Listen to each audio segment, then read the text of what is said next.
Hi everyone, this is C Ujjwal Chaturvedi और लेके आ गया हूँ आप सभी के लिए सीए फाइनल एएफएम में 26 एग्जाम के लिए आपका क्या स्मार्ट स्ट्रेटजी होनी चाहिए। इसको आप लास्ट रिजॉर्ट प्लान भी बोल सकते हैं, क्योंकि ये प्लान अगर आप अपने लास्ट रिवीजन में इनकॉर्पोरेट करेंगे तो ये आपके जो मार्क्स है वो यहाँ से यहाँ तक पहुंचा देगा। इसलिए मैं आपको सजेस्ट करूंगा कि अगर आपका एफआर का पेपर एग्जाम्ट है और आप एएफएम की तैयारी कर रहे हैं तो इस प्लान को अपने लास्ट रिवीजन में जरूर इनकॉर्पोरेट कीजिएगा। इस प्लान में मैं आपको बताऊंगा कि इंस्टीट्यूट के जो पास्ट ट्रेंड के हिसाब से कौन से ऐसे चैप्टर्स है जो इंस्टीट्यूट रिपीटेडली पूछता ही पूछता है, थ्योरी पे इंस्टीट्यूट कितना फोकस करता है, वो सारा एनालिसिस मैं आपके लिए लेके आया हूं। बस आपसे रिक्वेस्ट है कि इस चैनल को सब्सक्राइब कीजिए, इस वीडियो को लाइक करके अपनी अटेंडेंस लगा दीजिए। इस वीडियो का लाइक टारगेट रखते हैं 100 लाइक्स का, तो इस टारगेट को अचीव कराइए और अपने दोस्तों के साथ इस वीडियो को जरूर शेयर कीजिए। मैंने डिस्क्रिप्शन बॉक्स में टेलीग्राम चैनल की लिंक दे रखी है, तो डिस्क्रिप्शन बॉक्स से टेलीग्राम चैनल को ज्वाइन कर लीजिए, जिससे कि आपको जो रेगुलर अपडेट मिलता रहे। और जो बैकग्राउंड में ये फाइल चल रही है ये भी आप टेलीग्राम चैनल से मेरे डाउनलोड कर सकते हैं। तो विदाउट एनी टाइम वेस्टेज चलिए इस वीडियो को शुरू करते हैं। तो इस प्लान का मेन ऑब्जेक्टिव ये है कि कैसे आप स्मार्ट स्टडी करके आप मिनिमम एफर्ट डाल के आप ज्यादा से ज्यादा मार्क्स एग्जाम में अचीव कर सकें। तो उसके लिए मैंने सारा एनालिसिस करके आपको जो है डिफरेंट चैप्टर्स, हर एक चैप्टर को डिफरेंट प्रायोरिटीज में डाला है। सबसे पहले मैं बात करूंगा प्रायोरिटी 1 टॉपिक्स की। ये थ्योरी बेस्ड चैप्टर्स हैं, आपके एग्जाम में 16 मार्क्स के शॉर्ट पूछे जाते हैं। मैं आपको सजेस्ट करूंगा कि थ्योरी चैप्टर्स को अच्छे तरीके से करके जाइए, क्योंकि इनमें से आपको एग्जाम में क्वेश्चन देखने को मिलेगा ही मिलेगा। मोस्टली स्टूडेंट जो है लास्ट तक थ्योरी चैप्टर्स कवर नहीं करते हैं। 16 मार्क्स का ये वेटेज रखता है, कभी कभी इंस्टीट्यूट इसमें से 20 मार्क्स का भी पूछ लेता है, इसलिए इसको अच्छे तरीके से कवर करके जाइए। ये जो 5 चैप्टर्स हैं इन्हीं में से, ये कोर थ्योरी चैप्टर्स हैं, इन्हीं में से इंस्टीट्यूट पूछता है, इसलिए इनको अच्छे तरीके से कीजिए। पहला चैप्टर है financial policy and corporate strategy. इसमें से 4 मार्क्स का आपको क्वेश्चन देखने को मिलेगा ही मिलेगा। स्टार्टअप फाइनेंस, इसमें से भी 4 मार्क्स का आपको क्वेश्चन देखने को मिलेगा। सिक्योरिटाइजेशन, इसमें से भी इंस्टीट्यूट 4 मार्क्स का क्वेश्चन पूछता है, कभी कभी रिपीटेड क्वेश्चन भी पूछ लेता है, इसलिए अच्छे तरीके से करके जाइए। और रिस्क मैनेजमेंट और सिक्योरिटी एनालिसिस में कोई एक क्वेश्चन कोई एक चैप्टर से पूछा जाता है। रिस्क मैनेजमेंट में आपको जो है वैल्यू एट रिस्क वार का क्वेश्चन पे भी, उस पर भी फोकस करना है, और थ्योरी जो है टॉपिक्स उन पे फोकस करना है। और सिक्योरिटी एनालिसिस में भी आपको सेम ईएमए के क्वेश्चन भी पूछा जा सकता है और आपका थ्योरी क्वेश्चन भी पूछा जाता है, इसलिए इसको अच्छे तरीके से करके जाइए। प्रो टिप आपके लिए थ्योरी चैप्टर्स के लिए क्या रहेगी कि आपको क्या है, ज्यादा से ज्यादा 5 से 6 हेडिंग्स आपको याद करनी है हर एक टॉपिक की। और क्योंकि 4-5 मार्क्स का क्वेश्चन आता है, इसलिए 5-6 हेडिंग्स आप याद करेंगे तो भी सफिशिएंट है। हेडिंग्स अच्छे तरीके से याद कीजिए और जो उनका कंटेंट है उनको समझ लीजिए और अपनी लैंग्वेज में एग्जाम में प्रेजेंट करके आ जाइए। आपको जो चांसेस हैं कि पूरे मार्क्स आपको एग्जाम में मिल जाएंगे, ठीक है। इसी तरीके से थ्योरी पढ़िए और ज्यादा से ज्यादा मार्क्स अचीव कीजिए। फिर आता है प्रायोरिटी 2 टॉपिक्स। ये मस्ट डू चैप्टर्स हैं और इसमें क्या है, लिमिटेड क्वेश्चंस होते हैं इन चैप्टर्स में, लेकिन ये जो है वेटेज उतना ही रखता है, आपका 30 से 35 मार्क्स का ये वेटेज रखते हैं। इसको भी अच्छे तरीके से करके जाइए। इसमें पहला चैप्टर आता है मर्जर एंड एक्विजिशन। एग्जाम में आपको 6 मार्क्स का मर्जर एंड एक्विजिशन का क्वेश्चन देखने को मिलेगा ही मिलेगा।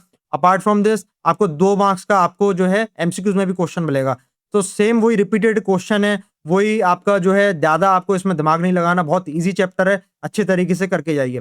फिर म्यूचुअल फंड आता है, तो म्यूचुअल फंड में जो इंस्टीट्यूट है बहुत अच्छे तरीके से जो है ज्यादा फोकस कर रहा है। पिछले अटेम्प्ट में इंस्टीट्यूट ने इसका वेटेज भी बढ़ाया है, जो 12 मार्क्स का भी ये इंस्टीट्यूट ने पूछा है। तो हो सकता है आपको 2 क्वेश्चन आपको म्यूचुअल फंड के देखने को मिले, 12 मार्क्स का आपको डिस्क्रिप्टिव में मिले और फिर आपको 2 से 4 मार्क्स का आपको एमसीक्यूज में भी मिले। इसलिए इसको अच्छी तरीके से करके जाइए और ध्यान रखिएगा कि इसमें रिवर्स कैलकुलेशन आने के भी चांसेस रहते हैं, तो उसको भी अच्छे तरीके से करके जाइए। फिर आता है बिजनेस वैल्यूएशन। बिजनेस वैल्यूएशन में लिमिटेड क्वेश्चन है, स्टडी मटेरियल के भी अगर आप जितने क्वेश्चन दे रखे हैं वो करके चले आएंगे तो भी आपका काम हो जाएगा। फिर आईआरआरएम, इंटरेस्ट रेट रिस्क मैनेजमेंट और आईएफएम, इसमें जो स्टडी मटेरियल के क्वेश्चन है सारे आप कवर करके जाइए और जितनी वैरायटी आप इसमें कवर करेंगे उतना आपके लिए अच्छा रहेगा। इसमें से भी 6 मार्क्स का जो क्वेश्चन है वो पूछा ही जाता है हर एक अटेम्प्ट में, इसलिए इसको मिस करने की गलती मत कीजिएगा। हर एक चैप्टर्स में से आपको जो है कंसिस्टेंटली एक क्वेश्चन मिलेगा, 30 से 35 मार्क्स का वेटेज दे रखा है और उसको मैंने नीचे आपके रेफरेंस के लिए हर एक अटेम्प्ट वाइज आपके लिस्ट दे रखी है, इसलिए उसको जरूर देखिएगा और उस हिसाब से आप अपना जो है रिवीजन प्लान कीजिए। फिर आता है प्रायोरिटी 3 टॉपिक्स। ये होते हैं टाइम कंज्यूमिंग और ये क्वेश्चन हैवी चैप्टर्स हैं, जिसमें बहुत सारे क्वेश्चंस हैं और बहुत हैवी चैप्टर्स हैं, लेकिन आप इनको छोड़ नहीं सकते, आपको इनको अच्छे तरीके से कवर करना है। सबसे पहले बात आती है पोर्टफोलियो मैनेजमेंट की। पोर्टफोलियो मैनेजमेंट एक आपका जो है जो फॉर्मूला बेस्ड चैप्टर है, अगर आप फॉर्मूला समझ लेते हैं और आप जो है अच्छे तरीके से आपको जो फॉर्मूला रिकॉल होते हैं, तो आप ये चैप्टर इजीली टैकल कर पाएंगे। आपको जो है 2 मार्क्स का जो है एमसीक्यूज में भी देखने को मिल सकता है और 6 टू 8 मार्क्स का आपको डिस्क्रिप्टिव क्वेश्चन देखने को मिलेगा, इसलिए इसको भी अच्छी तरीके से करके जाइए। फिर आता है डेरिवेटिव। डेरिवेटिव में इंस्टीट्यूट ने लास्ट अटेम्प्ट में 18 मार्क्स तक का वेटेज का पूछा था और आप सोचिए 18 मार्क्स का आपका हो सकता है आ भी जाए और नहीं तो आपका 10 से 12 मार्क्स का आपको वेटेज आएगा ही आएगा और प्लस आपको जो है एमसीक्यूज में भी आपको क्वेश्चन देखने को मिलेगा। इसलिए डेरिवेटिव्स को आपका कॉन्सेप्ट आप क्लियर रखिए कि कब कॉल ऑप्शन लगेगा, कब पुट ऑप्शन लगेगा, ठीक है? ये आपका अगर आपका ये सारे कॉन्सेप्ट क्लियर है तो आप डेरिवेटिव को ईजिली टैकल कर पाएंगे। और मैं आपको ये कहूंगा स्टडी मटेरियल के क्वेश्चन पे ज्यादा से ज्यादा फोकस कीजिए क्योंकि चांसेस रहते हैं कि इंस्टीट्यूट वहीं से पूछता है। फिर एडवांस कैपिटल बजटिंग, ये इंस्टीट्यूट ने इसको जब न्यू सिलेबस इंट्रोड्यूस हुआ था तो इसको नया चैप्टर एज ऐड किया था, तो इसमें भी इंस्टीट्यूट ने काफी जो है क्वेश्चंस ऐड कर रखे हैं, तो आप उन्हीं पे अगर फोकस करके चले आएंगे तो भी आपका काम हो जाएगा। अब बात आती है फॉरेक्स की।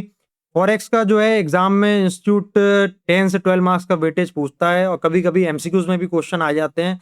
तो फॉरेक्स को अगर आपने पहले से कवर कर रखा है अच्छे तरीके से, सारी चीजें आपने पढ़ी हैं, सारा आपने अच्छे तरीके से रिवाइज किया है, तो मैं आपको यही सजेस्ट करूंगा जैसा आप करते आ रहे हैं वैसे ही आपको लास्ट रिवीजन में अपने करना है।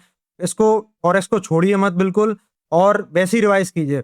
100% आप सिलेबस कवर करके जा रहे हैं, उससे बढ़िया तो बात हो ही नहीं सकती। लेकिन अगर आपने फॉरेक्स अभी तक नहीं पढ़ा है तो मैं आपको इस समय पे बिल्कुल सजेस्ट नहीं करूंगा कि आप फॉरेक्स को डीप में पढ़ें, फॉरेक्स पे ज़्यादा दिमाग लगाएं। फिर आपने जो चैप्टर्स आपने और जो फॉरेक्स के अलावा अच्छी तरीके से प्रिपेयर किए हैं उन्हीं पे आप अच्छे तरीके से उनको रिवाइज कीजिए। हाँ, लेकिन अगर आपका टाइम परमिट करता है और आपकी इच्छा है फॉरेक्स करने की, आप रिस्क कम करना चाहते हैं, तो आप जो है रिवीजन वीडियो से, जो फैकल्टीज की रिवीजन वीडियो, उनसे आप फॉरेक्स को एक बार गो थ्रू कर लीजिए, इससे कि आपके कॉन्सेप्ट रिकॉल हो जाएं और आप कॉन्सेप्ट एक बार आपको उन पर गो थ्रू हो जाए। क्योंकि अगर आपके एमसीक्यूज में क्वेश्चन आ गया और आपके छोटा मोटा न्यूमेरिकल आ गया तो उसमें मार्क्स मिस ना हो, ठीक है? इसलिए यही बेस्ट तरीका है आपको फॉरेक्स कवर करने का और हमेशा फॉरेक्स को लास्ट की कवर कीजिए, चाहे आपने पहले से ही क्यों ना पढ़ रखा हो फॉरेक्स, ठीक है? लास्ट में कवर कीजिए। पहले आप अगर कर लेंगे तो आपके बाकी चैप्टर्स आपके फिर रिवाइज नहीं हो पाएंगे, ठीक है? ये बात आप जरूरी है, ये बात आप ध्यान रखिएगा। आपके रेफरेंस के लिए मैंने यहाँ पे सारे चैप्टर्स का वो भी डाल रखा है कि कितने मार्क्स का अभी तक इंस्टीट्यूट ने पूछा है हर एक अटेम्प्ट में, ये आप देख सकते हैं, ठीक है? इससे आपको जरूर आइडिया मिलेगा कि कौन से चैप्टर्स आपको कितने अच्छे तरीके से कौन सी चीजें पहले प्रायोरिटाइज करनी है, ठीक है? फाइनल मैसेज मेरा क्या है आपके लिए? फाइनल मैसेज मेरा आपके लिए यही है कि ये जो मैंने आपको स्ट्रेटजी दी है, कोई शॉर्टकट स्ट्रेटजी नहीं है। इसमें आपको मैं ये नहीं कह रहा हूँ कि आपको प्रायोरिटी 1, प्रायोरिटी 2 टॉपिक्स ही करके जाने हैं। मैं आपको ये हमेशा से कहूँगा कि सारा आप जो सिलेबस है अच्छे तरीके से पूरा सिलेबस कवर करके जाओ। ये जो मैंने आपको स्ट्रेटजी दी है ये पूरा आईसीए के ट्रेंड पे बेस्ड है। कौन से चैप्टर्स को वो मतलब ज़्यादा फोकस करते हैं उनका मैंने उसी हिसाब से प्रायोरिटी सेट करी है। प्रायोरिटी 1 पे थ्योरी चैप्टर्स इसलिए डाला है, हर अटेम्प्ट में आपको देखने को मिलेगा ही मिलेगा और theory chapters mostly student cover नहीं करके जाते हैं, इसलिए आप पहले इसको अच्छे तरीके से रिवाइज करो। फिर न्यूमेरिकल जो चैप्टर्स हैं आपके उनको आप रिवाइज करो और फिर एग्जाम डे पे आपका जब आप एग्जाम देने जाओ तो मॉर्निंग में इस बार थ्योरी को एक बार फिर से रिवाइज कर लो, ठीक है? इसी तरीके से आपको कवर करना है जिससे आपकी ताज़ा बनी रहे थ्योरी एकदम और आप ज़्यादा से ज़्यादा मार्क्स उसमें स्कोर कर सकें। अगर आप कहेंगे तो मैं आपको थ्योरी की आपको कैसे कवर करना है वो फाइल भी मैं आपको जो है टेलीग्राम चैनल पे शेयर कर दूंगा, तो मुझे आपको अगर ज़रूरत हो तो आप ज़रूर बताइएगा, ठीक है? प्रायोरिटी 1, प्रायोरिटी 2 अच्छे से कीजिए, ये आपका 50 मार्क्स का वेटेज रखते हैं और प्रायोरिटी 3 पे भी अच्छे तरीके से ध्यान दीजिए, सारा कवरेज आपको अच्छे तरीके से कवर करना है, ठीक है? फिर मैं आपको सजेस्ट ये करूँगा कि आईसीआई का जो स्टडी मटेरियल क्वेश्चन है, उसको आप फर्स्ट प्रायोरिटी दीजिए, पहले आप वो कवर कीजिए, उसके बाद ही आपको RTP, MTP, past year question करना है। मैं आपको ये कहूँगा कि आप कहीं से भी कर रहे हो आईसीआई स्टडी मटेरियल से, चाहे आप पढ़ रहे हो, चाहे आप किसी फैकल्टी क्वेश्चन बैंक से पढ़ रहे हो, स्टडी मटेरियल पे आपकी पहली प्रायोरिटी होनी चाहिए। क्योंकि जब भी कोई डिफिकल्ट पेपर आता है तो मोस्टली स्टूडेंट कहाँ फंसते हैं कि वो स्टडी मटेरियल के क्वेश्चन तो सही से कवर करके नहीं जा रहे, ठीक है? फिर स्टडी मटेरियल उन्होंने नहीं कवर किया, उनका मतलब पास्ट ईयर के क्वेश्चन, एमटीपी, आरटीपी इतने क्वेश्चन होते हैं कि कहीं ना कहीं वो उसमें लैग करते ही करते हैं। तो इंस्टीट्यूट क्या करता है कि कभी भी डिफिकल्ट पेपर आता है 50 से 60 मार्क्स का तो पेपर फिर भी स्टडी मटेरियल से आता ही आता है। इसलिए आपको पहले वो मार्क्स तो आपको सिक्योर करने हैं, फिर आपका जो आपका डिफिकल्ट पोर्शन है जो पूछा जा रहा है उसमें तो आप आधे मार्क्स तो आप सिक्योर कर ही लेंगे। तो ये स्ट्रेटजी आपको अपनानी है, ये स्ट्रेटजी बहुत लोग मिस करते हैं। आपको आपसे कहूंगा कि अगर आप ये वीडियो देख रहे हैं तो आप ये स्ट्रेटजी जरूर फॉलो कीजिएगा, ठीक है? और एमसीक्यूज पे तो आपको ज़्यादा दिमाग लगाने की जरूरत नहीं है। एमसीक्यू अगर आपने सारे कॉन्सेप्ट पढ़े हैं अच्छी तरीके से, आपने रिवाइज किया है तो एमसीक्यूज आपके इजीली हो जाएंगे। मैं बता दूं मेरे एमसीक्यूज में 26 आउट ऑफ 30 मार्क्स थे और एमसीक्यूज को मैंने हाफ एन आवर के अंदर अटेम्प्ट कर लिया था। तो ये होता है कि कॉन्सेप्चुअली अगर आप स्ट्रांग होते हैं तो एमसीक्यूज आपके इतनी जल्दी आपके कवर हो जाते हैं। तो एमसीक्यू आपका गेम चेंजर है एक तरीके से, ठीक है। इंस्टीट्यूट क्या करता है, डिस्क्रिप्टिव जो आपके न्यूमेरिकल क्वेश्चंस हैं उन्हीं में से इंस्टीट्यूट जो है उठा के वही एमसीक्यूज में पूछ लेता है। तो एमसीक्यूज में बिल्कुल डरने की जरूरत नहीं है, बिल्कुल बिंदास रहिए और अपना जो कॉन्सेप्ट पे आपका ज्यादा ध्यान रहना चाहिए, ठीक है। तो यही सारा मेरा मैसेज था आपके लिए।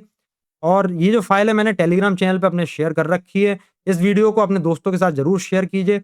आपको कोई भी डाउट हो तो आप लिंक्डइन, इंस्टा पे मुझसे आप कनेक्ट कर सकते हैं। उसका हैंडल मैंने जो है डिस्क्रिप्शन बॉक्स में दे रखा है। आप टेलीग्राम से भी मुझसे कनेक्ट कर सकते हैं और आप यूट्यूब कमेंट सेक्शन में भी आप मुझसे डाउट पूछ सकते हैं, ठीक है। तो इस वीडियो के लिए बस इतना ही और बस जुड़े रहिए और अच्छे से प्रिपेयर कीजिए, ठीक है। ऑल द बेस्ट, अगले वीडियो में मिलते हैं, तब तक के लिए टेक केयर, बाय बाय।